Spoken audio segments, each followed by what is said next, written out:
Now let's talk about the technology or stents. Here is the quantity of stents, and this is the price of stents. I'm not making any particular assumption about the production of stents. Once you pass the stage of research and development, it is relatively unassuming, and therefore I'm going to just put in a generic 45-degree supply curve. And then, of course, there's the demand.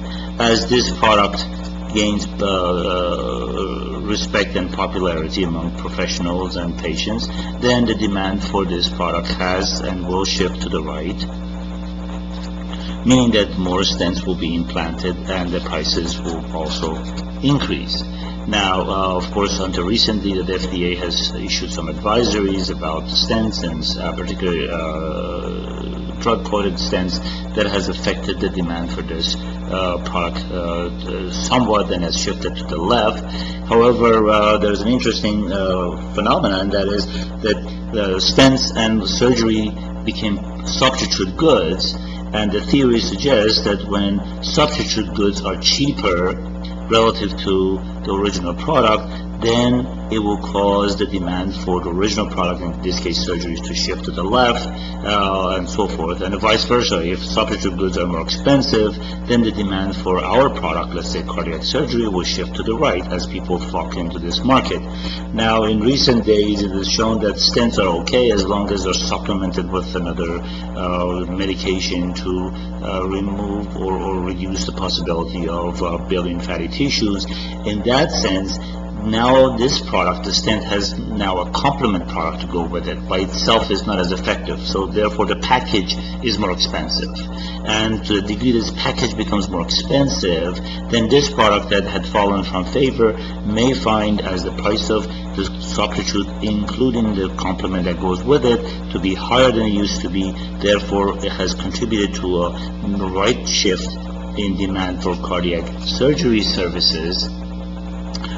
Because now maybe the insurance or out-of-pocket payers will figure out that surgery is not as unattractive as it used to be, and so forth. Now let's talk about the RNs in the cardiac care. Quantity of cardiac RNs, and this is their wages or prices. There's a supply and demand. I'm not making a particular assumption about their nature, and therefore the 45-degree. Now, some of these RNs, watching in this, at least in the context of this article, these physicians fighting over money as opposed to patients' welfare, have decided that they want to quit the industry and leave, and that means that they've taken their supply and gone.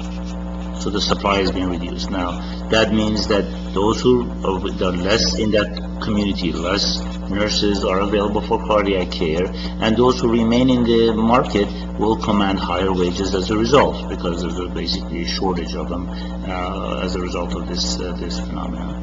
As far as legal services, of course, is quantity of legal services, and this is their fees. Now, this is complicated. These people basically have asked to sue the cardiologists for taking some of the business away, and assuming that this is a complicated lawsuit, therefore it requires high level of skilled lawyers to look into this issue and so forth and pursue it legally. The demand is there, and if there's demand by the cardiac surgeons, they obviously money is not an issue, because they want to win, and therefore the prices of fees is not a problem. So they will pay whatever fee, and therefore that's the case. As this legal lawsuit continues, then the demand for their services will, of course, continue to the right. And now, if you look at the overall market for cardiac care, stents have changed the nature of that. So this is market not for any particular areas of whether surgery or cardiology services, but in general, it's the quantity of cardiac care in general. And we'll look at the price and quantity. Cardiac care is a highly specialized, so we're going to assume that the supply is rather steep, and the demand also rather price insensitive. Now, the technology such as stent combined with